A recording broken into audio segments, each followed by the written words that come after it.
Palacio tengo lo más lindo que el sol. Palacio tengo lo más lindo que el sol. Palacio tengo lo más lindo que el sol.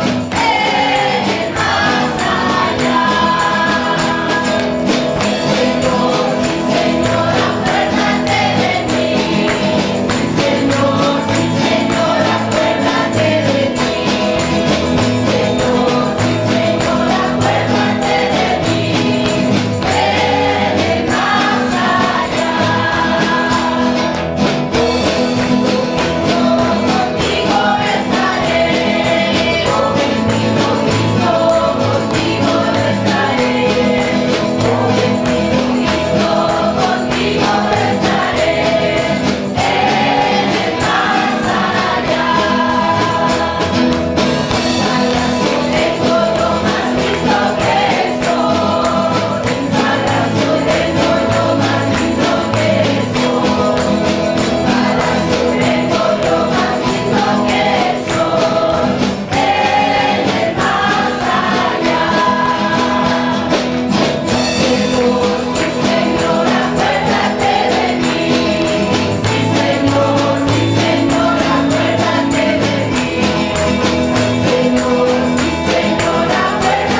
en el Evangelio del doctor Lucas.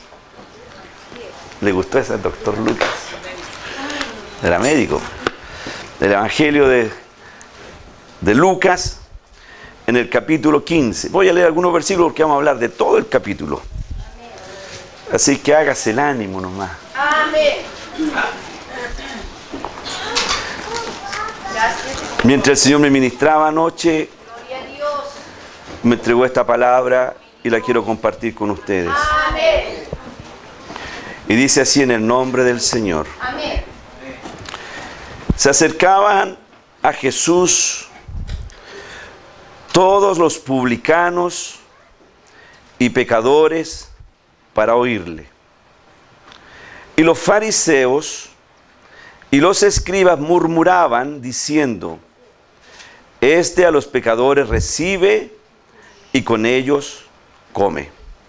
Entonces él, Jesús, les refirió esta parábola diciendo, y voy a leer el último versículo de las parábolas.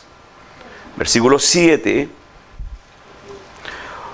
Os digo que así habrá más gozo en el cielo por un pecador que se arrepiente que por 99 justos que no necesitan de arrepentimiento. Versículo 10. Así os digo que hay gozo delante de los ángeles de Dios por un pecador que se arrepiente. Gloria a Dios. Versículo 32. Gracias, Señor. Mas era necesario hacer fiesta y regocijarnos, Amén.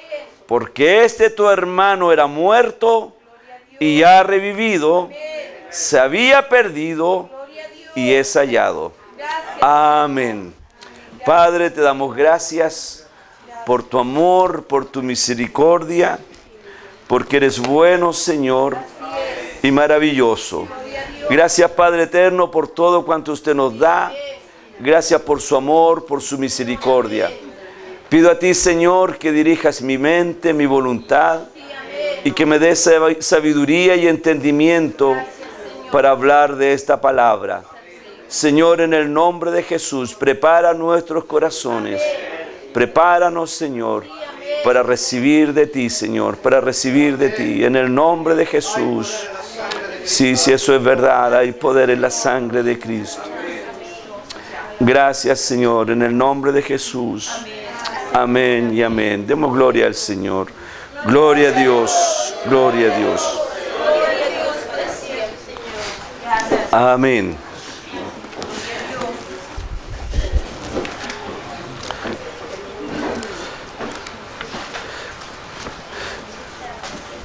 Voy a buscar acá la letra más grande.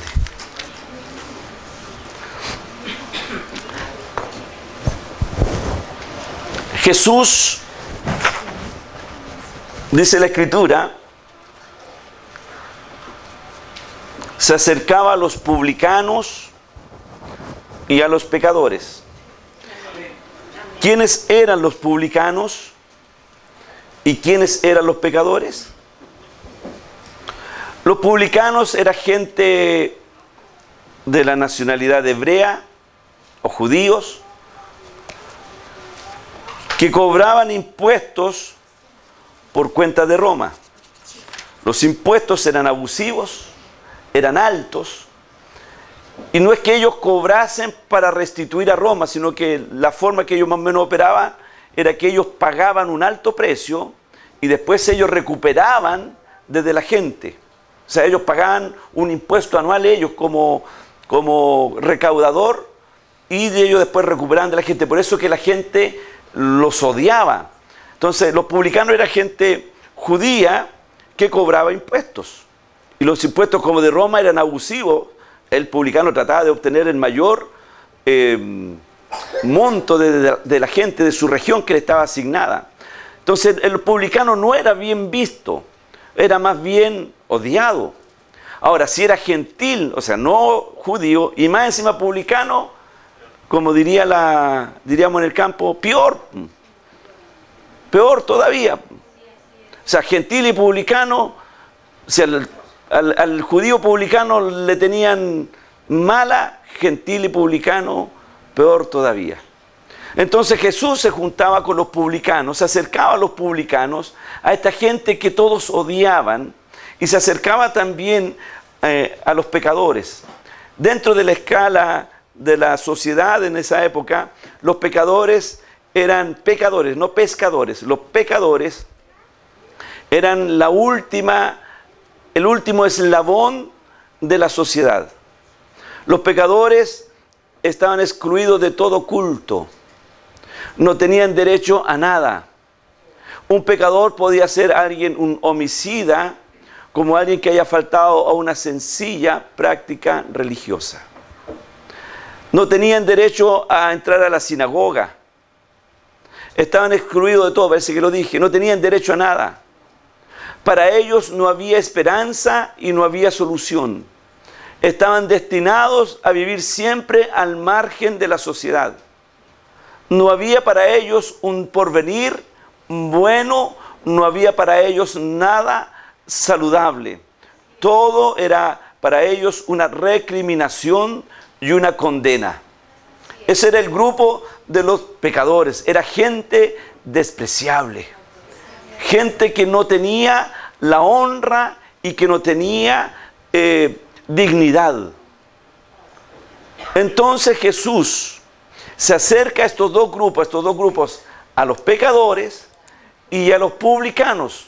Gente que para el común de ellos, de la sociedad, de la alta alcurnia, como no eran los fariseos, no merecía que nadie se acercara a ellos. ¿Ya? Los escribas, los fariseos, no les tenían buena, los marginaban, los tenían fuera de todo. Entonces los fariseos y los escribas murmuraban. ¿Qué murmuraban? Diciendo, por Jesús, a los pecadores recibe y con ellos come. A Jesús lo trataron de comilón y lo trataron de bebedor. Lo trataron que se juntaba con prostitutas. De todo ello lo trataron porque él se acercaba a la gente que no tenía esperanza. No se olviden que el apóstol, Lucas, en el capítulo 5, por ahí habla y dice que los enfermos, voy a parafrasear, que los que están sanos no tienen necesidad de médico. ¿Cierto? Eso habla. Que los que están sanos no tienen necesidad de médico. Entonces Jesús no iba a aquellos que estaban ahí, que se creían seguros, estaban en la perfección. Iba donde aquellos que tenían necesidad de recibir a alguien que solucionara su problema, que tratara con su situación.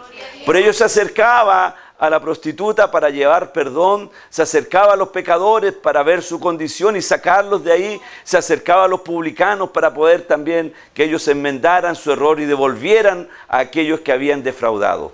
Amén. Así que Jesús se acercaba a ellos, pero los los escribas y los fariseos estaban ahí en una constante murmuración respecto de lo que Jesús hacía. Y Jesús da estas tres parábolas no para explicarles lo que hace Dios en medio de una situación, sino para explicarles y darle a entender a los fariseos y a los escribas que su murmuración no era 100% efectiva. Curiosamente, este capítulo termina con otra murmuración más, la del hijo mayor. El hijo mayor termina murmurando también. Parte de este capítulo con una murmuración de los fariseos y de los escribas, y termina el capítulo con la murmuración del hijo mayor. Amén. Que el Señor nos bendiga. Entonces, estas tres parábolas, están en respuesta a la murmuración de los fariseos y de los escribas. Estas tres parábolas que vamos a analizar, no detalladamente, porque si no nos pasaríamos mucho rato, pero sí vamos a conversar de ellas un poquito. Amén. Que el Señor nos bendiga. Entonces, cuando usted lea este capítulo 15, usted va a decir, estas tres parábolas que están acá van en respuesta a los murmuradores. Amén. Que el Señor nos bendiga. No vamos a hablar de la murmuración, así que no esté ahí. No esté murmurando. Ahora bien, la parábola de la oveja perdida, que es la primera, y la parábola de la moneda perdida, tiene algunas cosas en común. Lo primero, que algo importante se ha perdido. Segundo, que hay una persona que busca. Tercero, que hay algo que se recupera. Y cuarto, hay una celebración. Amén. Las dos parábolas esas, y si usted quiere agregar la del hijo pródigo, también tiene estos elementos en común. Vamos a la primera. Voy a usar mi Biblia, que está, tiene la letra más chica. Entonces Jesús se refirió en estas parábolas: ¿qué hombre de vosotros, teniendo 100 ovejas, se pierde una de ellas, no deja las 99 en el desierto y va tras la que se perdió hasta encontrarla? Y cuando la encuentra, la pone sobre sus hombros, gozoso, y al llegar a casa reúne a sus amigos, vecinos, diciendo: gozaos conmigo, porque he encontrado mi oveja que se había perdido. Os digo que así habrá más gozo en el cielo por un pecador que se arrepiente que 99 justos que no necesitan arrepentimiento. Amén. Vamos un poco a esta parábola. Un pastor, un dueño de un rebaño, tiene 100 ovejas y una se le extravía y dice: deja las 99 cómodamente. Las deja con harto pasto, harto bagaje, mucha agua. No, las deja ¿dónde? En el desierto. ¿Qué es lo que hay en el desierto? Nada. Pero están ahí juntas. Las deja en el desierto y va por los montes. Imagínese ahora a este pastor, a este buen pastor, yendo por los montes, saltando vallas, pasando quizás el calor del día, el frío de la noche, cruzando montes, cruzando vallados, el peligro de lobos feroces. Pero él tiene una sola cosa en mente. Algo tiene fijo en su corazón y en su mente ahí: recuperar la oveja que se perdió. ¿Dónde estará la oveja que se extravió? Y no importa el riesgo que él corra, no importa lo que él viva, lo que realmente a él le interesa es recuperar la oveja perdida. Y está dispuesto a todo sacrificio. Está dispuesto a la oscuridad de la noche, a los peligros de la noche. Está dispuesto a sortear aún los hombres salteadores que puedan causarle daño. Está dispuesto a cruzar valles, montes, collados, con tal de encontrar la oveja que se perdió. Y cuando la recupera, dice, la pone sobre sus hombros. Primero, cuando la encuentran, no la agarra a palo y le dice: ¿por qué te saliste del redil? Y la maltrata. No, la toma con cariño, la toma con amor y la coloca sobre sus hombros y la trata y él se siente, con gran gozo. Y llega al lugar y junta a los vecinos, a los amigos, y a mí me llama la atención esta palabra y dice: y al llegar a casa, junto con las otras, reúne a sus amigos, vecinos, diciendo: gozaos conmigo. Es decir, gócense, yo estoy gozoso, gozaos conmigo, porque he encontrado la oveja. No le dice así: he encontrado mi oveja. He encontrado algo que era mío.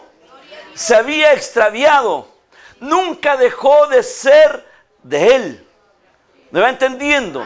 He encontrado mi oveja. Amén. El buen pastor entonces busca por los montes, rompe las barreras, hace cualquier sacrificio, recupera la oveja y vuelve con ella gozoso. Anoche el pastor Juanito Pérez dijo algo que a mí me impresionó mucho. Me quebrantó cuando dijo esto. Y me imagino cuando la reacción de Pedro. Cuando Jesús le dice a Pedro que antes que el gallo cante, él le va a negar 3 veces. Y cuando el gallo cantó, Pedro le había negado y Pedro se sintió desilusionado, le falló al maestro, en fin. Y se fue y dice la Escritura que Pedro seguía de lejos al maestro. Pero cuando Cristo resucitó, Pedro a lo mejor dijo, yo ya no tengo más oportunidad. Yo ya aquí con esto caput, ya nada más. Pero cuando Jesús resucita y le habla a las mujeres, le dicen, díganle a Pedro.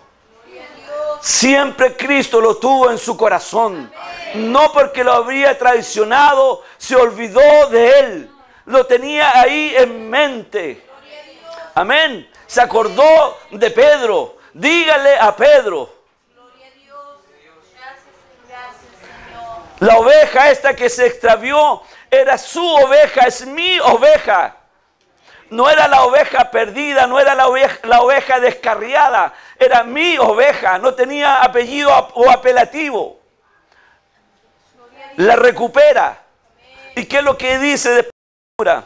Os digo que así habrá más gozo en el cielo por un pecador que se arrepiente que 99 justos que no necesitan arrepentimiento. El gozo de este pastor no estaba por las 99 que estaban ahí sanitas, que no tenían ahí necesidad de nada. El gozo estaba por haber recuperado la oveja perdida. Amén. Que el Señor nos bendiga. Amén. La siguiente parábola. Mire, la primera parábola, la oveja sale del rebaño. Chao. No quiero nada con las 99.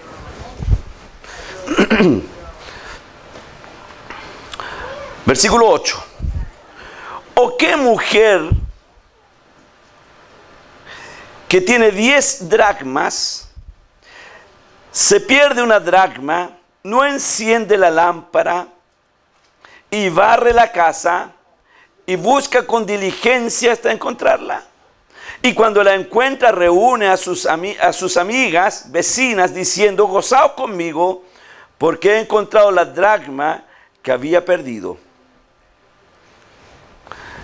Me llama la atención, la marqué aquí con las hermanas que son profesoras, corríjanme por favor, profesora, hermana Daniela. Ahí dice, versículo 8, parte O. ¿Qué mujer? Hay una O así, O nomás, no, sin H. Entonces, para mí esa O está uniendo la parábola anterior con la que se viene. La está uniendo. No sé si, hermana Lice, los profesores ahí, yo los de gramática para el lado. Así que, pero para mí esto está uniendo estas parábolas. Esa O las une. Son como iguales. ¿Ya? Les da continuidad. Una mujer que teniendo ahí, ¿qué cosa? 10 dracmas. Y se le pierde una. ¿Y qué es lo que hace la mujer? Esta dracma no se perdió, no se fue para otro lugar. Esta dracma se perdió dentro de la misma casa. Dentro de la misma casa se perdió. ¿Qué es lo que hace la mujer? Enciende la luz, toma la escoba, esto es bíblico, toma la escoba y barre la casa y hasta encontrarla. ¿Ya? Y hasta encontrarla. Y cuando encuentra la dracma, llama a sus amigas, ahora entiendo, llama a sus amigas, llama a las vecinas y le dice, he recuperado lo que había perdido. Amén. Entonces, ahora vamos analizando. La mujer perdió la dracma, una pieza de gran valor. Y hace todo lo posible por encontrarla. Enciende la lámpara. Porque se le perdió la oscuridad.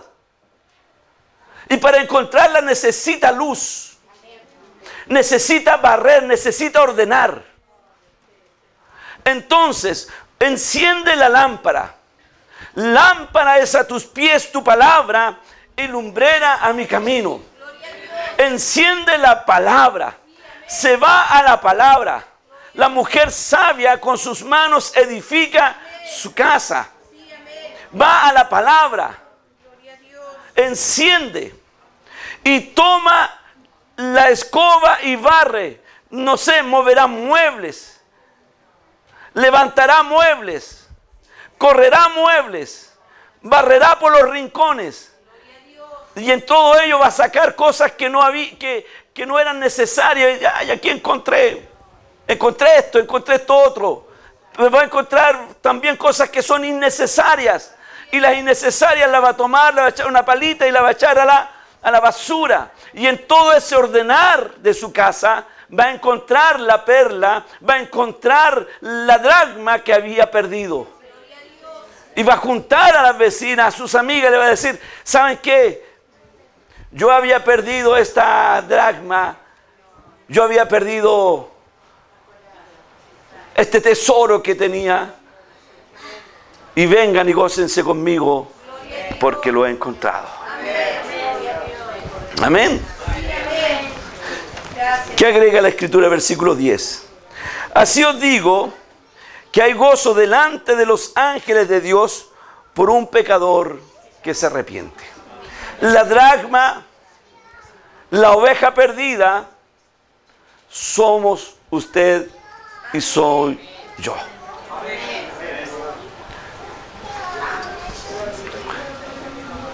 Vamos a la siguiente parábola, después vamos a reflexionar un poquito en ello. Del hijo pródigo.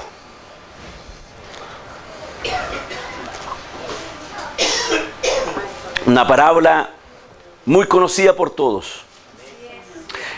Y todos amábamos esta parábola por el perdón del Padre. Amén.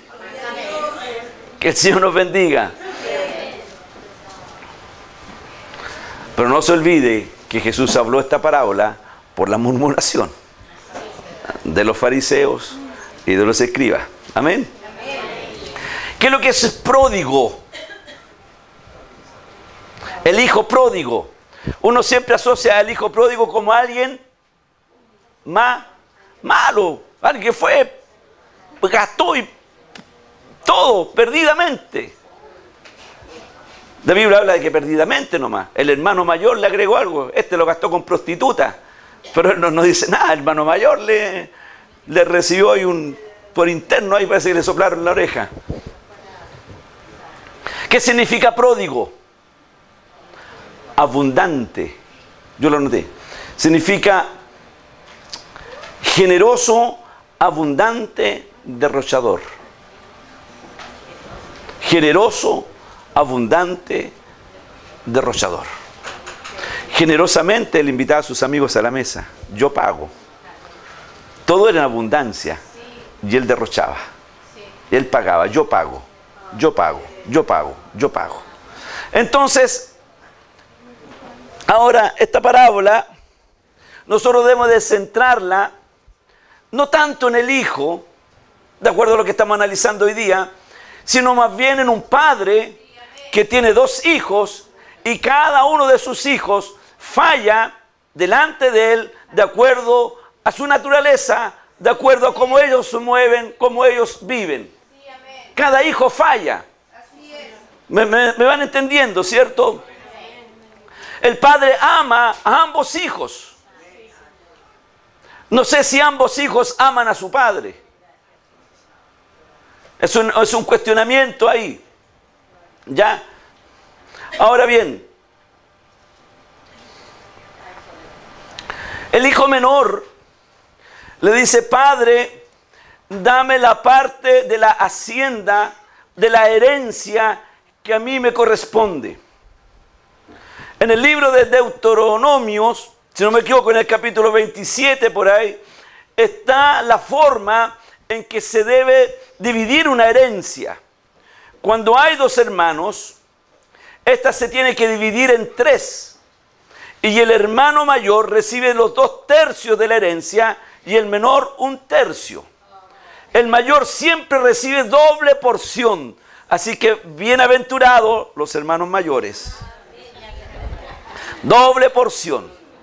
¿Ya? Entonces, la Biblia dice lo siguiente. Y el menor de ellos dijo a su padre: Padre, dame la parte de los bienes que me corresponde. Y les repartió los bienes. La Biblia dice que les repartió, no dice le repartió. Les repartió al mayor y al menor. Y este se fue a vivir la vida, a gozar de la vida. La teología nos habla que cuando este hombre, este joven, el menor, pide la parte de la herencia, le está diciendo al padre: Padre, deja que yo viva la vida. Dame la parte de mi vida para yo vivirla. No sé cuáles eran los planes de este joven. Si era emprender un negocio personal, si era salir de vacaciones eternas. No dice la Biblia cuál era el propósito que tenía este hijo menor. Lo único que dice que se fue a una región, a una zona apartada, y que allá vivió perdidamente.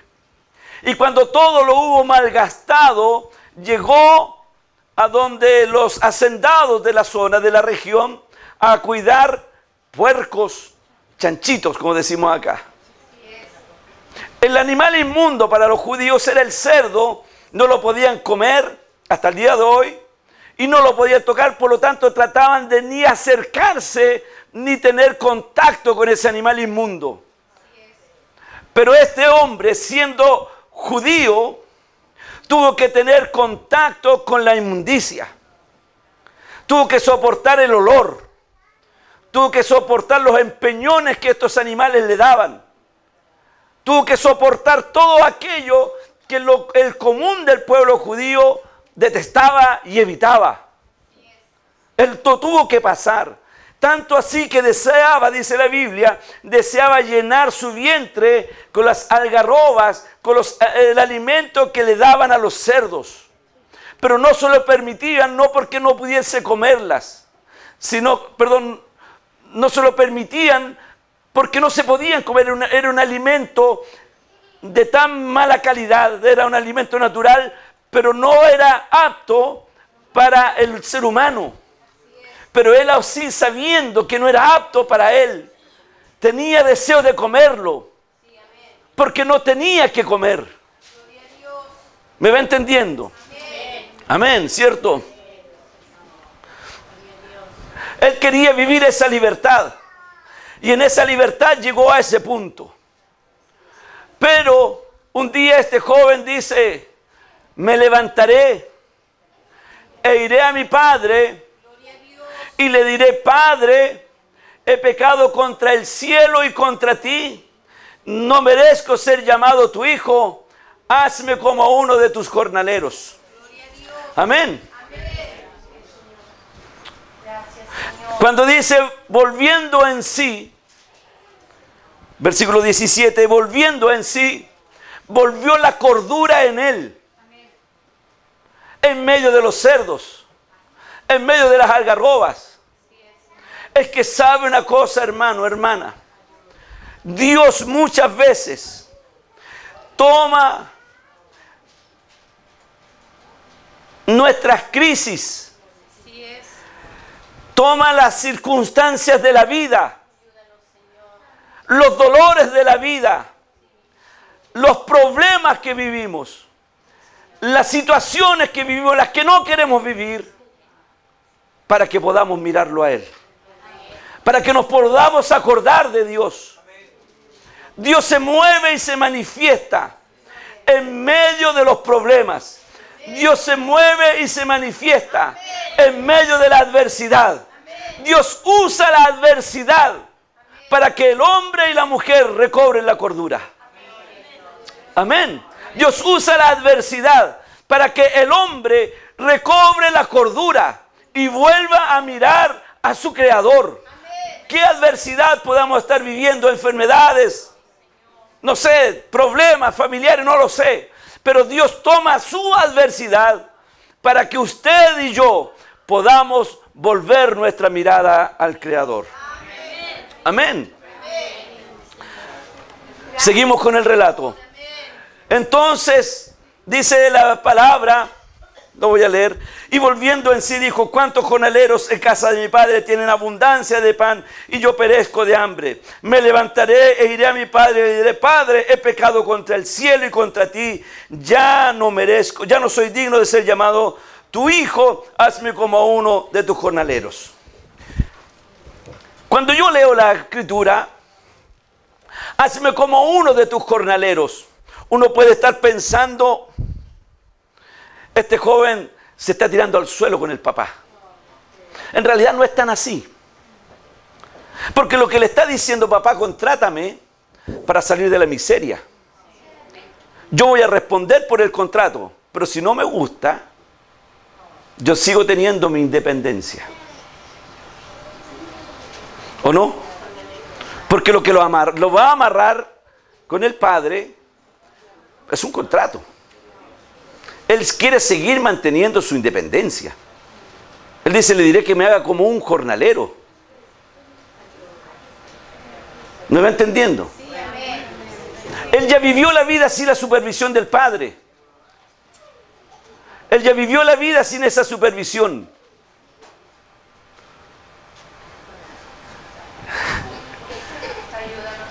Y él quiere ahora tener una supervisión, pero no la supervisión de papá. Quiere tener la supervisión de un empleador. O sea, no es tan así como que voy a ir. Y dice después: y levantándose en sí, vino a su padre. Se levantó y fue a su padre, le recobró la cordura. La cordura estaba en volverse al papá, de ir al papá a buscar solución. Y el papá lo esperaba en las orillas del campo, de la parcela, de ahí de la hacienda. De acuerdo a la tradición, los hombres no podían correr. Un hombre maduro no podía correr en ir a buscar a un hijo que lo había traicionado. Y sale. Oiga, yo me imagino al hijo pródigo caminando y ensayando el discurso.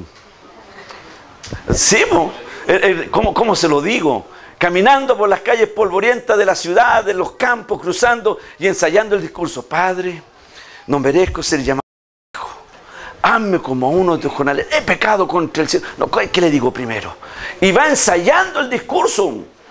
Si lo tenía, si no fue espontáneo, no dijo: iré a mi padre, y el padre apareció al ladito y dijo: ¡fum! Arte magia. No tuvo que, se fue a una región lejana, tuvo que caminar. Y en el camino ensayó el discurso. ¿O usted no lo habría ensayado? Yo lo ensayo. Y le voy a decir esto, porque a mi papá aquí le toco la fibra del corazón si le digo esto. Y se fue a donde el papá en esa forma. Pero a mí me llama la atención lo siguiente. Antes de eso, un hombre maduro ya no podía correr, en fin. Era humillante para un hombre. Pero a este padre no le importó humillarse y salió al encuentro y corrió a abrazar a su hijo. Y el hijo lo abraza y le dice lo siguiente: Padre, he pecado contra el cielo y contra... Tal cual como la craneó. Sí. Padre, he pecado contra el cielo y contra ti, y ya no soy digno de ser llamado tu hijo. Y el padre lo interrumpe. ¿Qué venía después de eso? Hazme como uno de tus jornaleros. El padre no lo deja. No lo deja terminar el discurso. Lo interrumpe. ¿Y qué dice el padre? Pero el padre dijo a su siervo: sacad el mejor vestido, vestidle, poned un anillo en su mano y calzado en su pie. No lo dejó terminar. No dejó que le dijera: hazme como uno de tus jornaleros. Porque sabe una cosa, cuando el padre corrió y abrazó a su hijo, le estaba diciendo a los siervos, a los criados, a los vecinos, a la familia: este sigue siendo mi hijo. Este sigue siendo mi hijo. No lo dejó que le dijese: hazme como uno de tus jornaleros. No lo dejó, sino por el contrario, la acción inmediata que hace el padre: traigan el anillo. Los jornaleros no usaban anillo. Traigan el mejor vestido, traigan el vestido de hilo que los jornaleros no usan. Los jornaleros no usaban sandalias. Traigan el calzado. ¿Qué es lo que estaba haciendo con ellos? Yo aquí lo tengo destacado con verde. Estaba devolviéndole la dignidad de hijo. Le estaba devolviendo su dignidad. Le estaba poniendo anillo, le estaba poniendo buen vestido, le estaba poniendo calzado. Le estaba diciendo: tú eres mi hijo, tú eres digno de ser llamado mi hijo. Eso es lo que estaba haciendo. El padre no lo deja terminar. Le interrumpe su discurso. El padre le quebrantó lo que él tenía planeado. Es que cuántas veces nosotros planeamos las cosas. Yo voy a ir a Dios, le voy a decir de esta forma: oh, yo no quiero ir allá, yo no quiero hacer esto. Pero Dios te sorprende y estás en medio de tu plan para poder recobrar la confianza con Dios. Y Dios te sorprende y te dice: hijo, yo te restituyo, yo coloco y devuelvo tu dignidad. Amén. Que el Señor nos bendiga.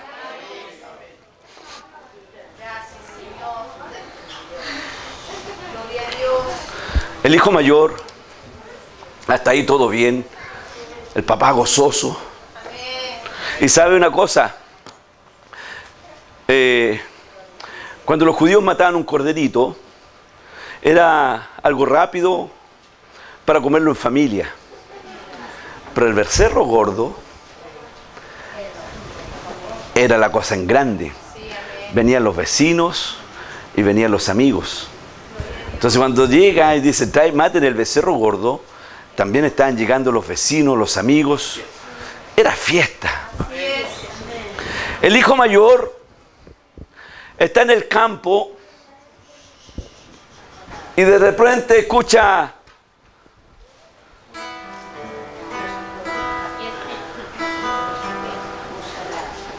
música.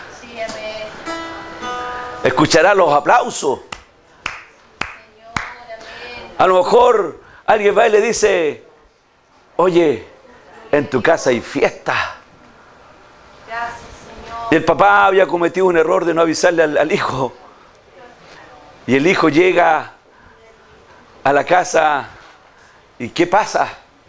¿Por qué hay fiesta? ¿Por qué hay danzas? ¿Por qué hay música? Y el padre le responde y le dice: mas respondió y dijo,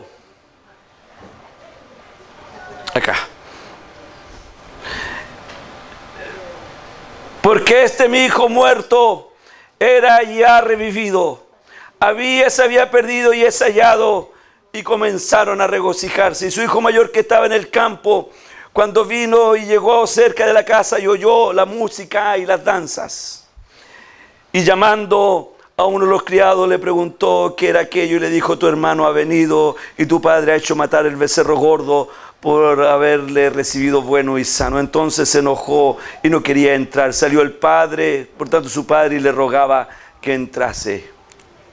El papá salió contento, alegre. ¿Sabe? Cuando el hijo menor vuelve, era como que si el hijo hubiese resucitado. Porque dice: este mi hijo muerto y ha revivido. Oiga, podía estar en medio de los puercos, en medio del olor de los cerdos, en medio de la algarroba, pero estaba vivo. Este mi hijo muerto y ha resucitado. Y sale el padre a decirle todo esto a su hijo mayor, y el hijo mayor, ¡fum!, le echa abajo toda la fiesta.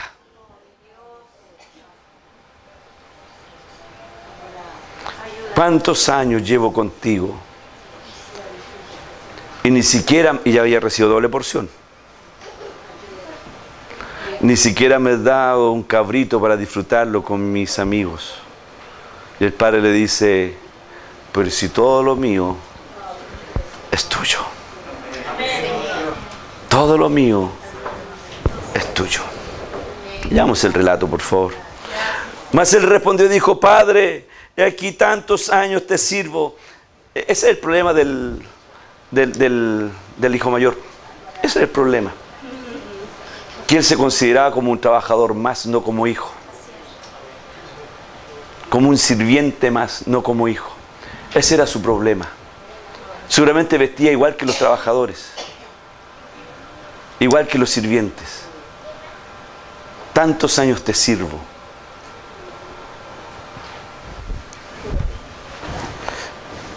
No habiéndote desobedecido jamás y nunca me has dado un cabrito para gozarme con sus amigos. Pero cuando vino tu hijo, que ha consumido sus bienes con ramera. No sé qué le dijo. Para atrás nada dice que ha dado con ramera. Este le colocó ahí con rameras. Has hecho matar el becerro gordo. Entonces le dijo, hijo, tú siempre estás conmigo y todas mis cosas son tuyas. Mas era necesario hacer fiesta y regocijarnos, porque tu hermano era muerto y ha revivido, se había perdido y es hallado. Yo le decía curiosamente, este hijo mayor termina murmurando al igual como el inicio del capítulo. Da la impresión que si fuese también un fariseo o fuese también un escriba. ¿Cuántas veces nosotros también actuamos de la misma forma? Juzgando al hermano, actuamos como hermano mayor, juzgando al hermano por lo que hizo el hermano menor o por lo que no hizo. Porque nosotros nos consideramos, al igual que el hijo mayor, que siempre hemos obedecido, que nunca hemos fallado. Primer error, porque todos nosotros, siempre y todos los días, a lo mejor podemos fallar delante de Dios. Pero Dios en su amor y en su misericordia le recuerda algo, este padre le recuerda algo a este hijo. Si siempre has estado conmigo y nunca me has desobedecido, todas las cosas mías te son tuyas. El pastor Juanito anoche no predicaba este mensaje, por cierto, predicaba otro. Él decía lo siguiente, y a mí me gustaba mucho lo que él decía: si mi papá tiene, yo también tengo. Si mi papá tiene, yo también tengo, decía él. Lo que es de papá, también es mío.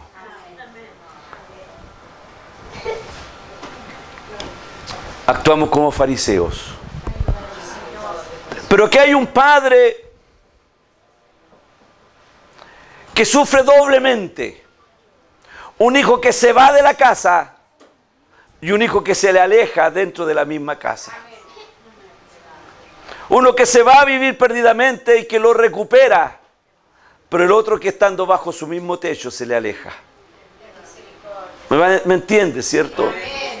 Y el papá lo único que está haciendo el esfuerzo de restablecer la comunión de familia. Que el Señor nos bendiga. Que el Señor añada bendición a nuestras vidas. Amados hermanos, ¿cómo estamos viviendo nosotros? ¿Estamos como la oveja perdida que salió sin rumbo? La oveja perdida nos dice que fue a vivir la vida loca. Se perdió del rebaño solamente. O nos perdimos dentro de la misma casa, como esa dracma, que estando dentro de la casa nos perdemos. ¿Cómo nos podemos perder dentro de la casa? Yo me pierdo dentro de la casa cuando comienzo a encontrar que el resto están todos mal y yo soy el único bueno.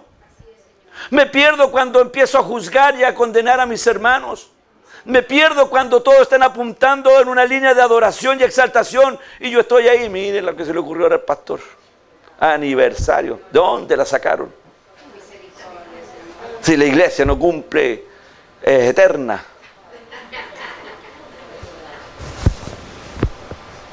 Nos perdemos en esto. Nos perdemos cuando no, yo hago las cosas a mi manera. ¿Qué me interesa el pastor? ¿Y qué dice la Biblia? Someteos a vuestros pastores. Me pierdo dentro de la casa. O simplemente como el hermano menor me fui a vivir la vida loca. En cualquiera de las tres condiciones que nos encontremos. O que usted pueda estar viviendo alguna situación. Siempre hay un padre dispuesto a perdonar al hijo que salió. Siempre hay alguien dispuesto a gozarse por el que se había perdido dentro de la misma casa porque ha vuelto a la cordura. Siempre hay un pastor que está dispuesto a gozarse y a buscar a aquel que se perdió del rebaño y que es recuperado. En estas tres condiciones, en estas tres parábolas, hay un elemento en común. Las tres, la oveja, la dracma y el hijo, estaban perdidos. Pero siempre hubo alguien dispuesto a recuperar lo que se había perdido. En estas tres, en la primera y en la última, se podría pensar que la oveja murió, que los lobos feroces se la comieron, porque ya no estaba bajo el cuidado del pastor. También podría haber pensado el papá a mi hijo viviendo solo, sin la supervisión mía. Quizás qué está viviendo, qué cosas habrá vivido y quizás tal vez habrá muerto. Por eso a este hijo que estaba muerto ha revivido. Estaba hablando de la resurrección, de resucitar algo muerto, de volver a la vida algo que estaba ya destinado a perdición. Lo que Dios quiere hacer en esta hora con usted, quiere hacer con la iglesia, es que vuelva la cordura a la iglesia, que la iglesia vuelva a mirar a este Cristo, que la iglesia vuelva a centrar su mirada en Cristo y no salirse debajo de la supervisión de papá, porque bajo la supervisión de papá lo tenemos todo. Amén. Y si hay alguien que en esta hora pueda decir, yo he estado en una de estas condiciones, créame que hay alguien que lo está buscando, hay alguien que lo está esperando, para que allá arriba en el cielo haya gran gozo y alegría. Y si allá arriba en el cielo hay gozo y alegría, también acá en la tierra. La oveja perdida. Un pastor que se sacrifica. Yo soy el buen pastor, dijo Jesús. Doy la vida por mis ovejas. Y Él dio la vida por nosotros, por usted y por mí. El Padre no le importó la humillación. A Cristo no le importó humillarse. Y humillarse hasta muerte y muerte de cruz. Con tal de que usted y yo tengamos salvación y vida eterna. Amén. Tenemos un Padre amoroso, tenemos un pastor amoroso, tenemos alguien que nos está buscando, tenemos alguien que nos está tratando de rescatar de donde nada valíamos, de donde estábamos perdidos en delitos y en pecados y traernos a esta luz admirable. Así que hermano querido, hermana querida, yo le llamo en esta hora a reflexionar, a podernos sentir. ¿En qué parte de la parábola, de estas tres parábolas, nosotros nos podemos sentir medianamente o 100% identificados? ¿En qué parte? Te dirá en la primera, en la segunda, en la tercera. O estoy como el hermano mayor. La Biblia no habla que el hermano mayor si entró o no entró a la fiesta. Pareciera que no. Pareciera que no entró a la fiesta. ¿En qué condición estamos? En las tres parábolas hay alguien que amorosamente está buscando. Hay alguien que amorosamente te está esperando. Hoy es el día. Hoy es el día. La adversidad que estás viviendo, la adversidad que te ha tocado vivir, Dios la ha usado para que recobres la cordura. La adversidad, yo anoche lo entendí, me costó. La adversidad, lo que a veces vivimos, Cuando entendí esto anoche, yo decía, Señor, ¿por qué muchas veces tenemos que sufrir para entender? ¿Por qué tenemos que esperar sufrir para entender? Que el Señor nos bendiga.